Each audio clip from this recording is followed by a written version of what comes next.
ကလေးတိုင်ပါတွေချင်းတီရှူးအဆိုတွေဝယ်ခြင်းတယ်ဆိုတော့လက်ကားသမားကုန်တယ်ကြီးတွေအတွက်ကိုမင်းတို့စီမှာတီရှူးစုံနဲ့ပတ်သက်ရင် ABC လဲရတယ် baby ball လဲရတယ် sweet baby လဲရတယ်ဗျာအခုတော့ဒါနေဝေးလက်ကားသမားကုန်တယ်ကြီးရဲ့အမှားတွေပေါ့နော်တိုင်ပါတွေပါတယ်ပြီးတော့ဝက်တီရှူးတွေပို့ပေးရတယ်ဒီမှာဆိုရင်မင်းတို့ကိုယ်တော်မှာဝက်တီရှူးနဲ့ပတ်သက်ရင် ABC တွေရှိတယ်နောက်ဒီဘက်မှာတော့ sweet baby ဝက်တီရှူးတွေရှိမယ်နောက်ဒီမှာဆိုရင်တော့ baby ball ဝက်တီရှူးရှိတယ်ဒါမှကျွန်တော်ဒီကဝက်တီရှူးနဲ့ပတ်သက်ရင်တစ်သိန်း3မျိုးရပါတယ် ABC လိုချင်တာလား baby ball လား sweet baby လားရှိပါတယ်တီရှူးကြောင့်နဲ့ပတ်သက်တယ်ဆိုလို့ရှိရင်လည်းဒီမှာမင်းတို့တီရှူးကြောင့်တွေရှိပါတယ်လက်ကားအတွက်လည်းရမယ်လက်လီဝယ်ခြင်းလည်းရပါတယ်ဒိုင်ဘာနဲ့ပတ်သက်ရင်တော့မင်းစီမှာအများနဲ့ရှိနေတာကတော့ဒီမှာ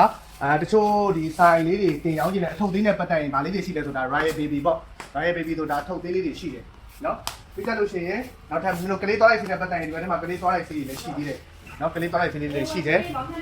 နောက်ဒီအခုမင်းစီမှာအရန်နာမည်ကြီးပြီး line ပေါ်မှာအရန် hot ဖြစ်နေတဲ့ဂျပန်ဒိုင်ဘာလို့လဲခေါ်တယ် J Baby လို့လဲခေါ်တယ်ဒီမှာဒိုင်ဘာတွေပေါ့နော်ဒါဒီကောင်လေးတွေပေါ့ line ပေါ်မှာအရန် hot ဖြစ်တဲ့ဂျပန်ဒိုင်ဘာ J Baby ဒိုင်ဘာဆိုပြီးတော့ပစ္စည်း quality တော်တော်လေးကောင်းပြီးကလေးမေမေတွေတော်တော်လေးကြိုက်တဲ့ပစ္စည်းတွေဒီမှာပစ္စည်းအလုံးအလောက်ရှိတယ်လက်ကားသမားတွေလည်းစိတ်ကြိုက် AC လိုတလောက်ရမယ်လက်လီမေမေတွေအတွက်ကိုလည်းအချို့သုံးသေးလေးနဲ့တန်တန်လေးနဲ့ရောင်းပေးတယ်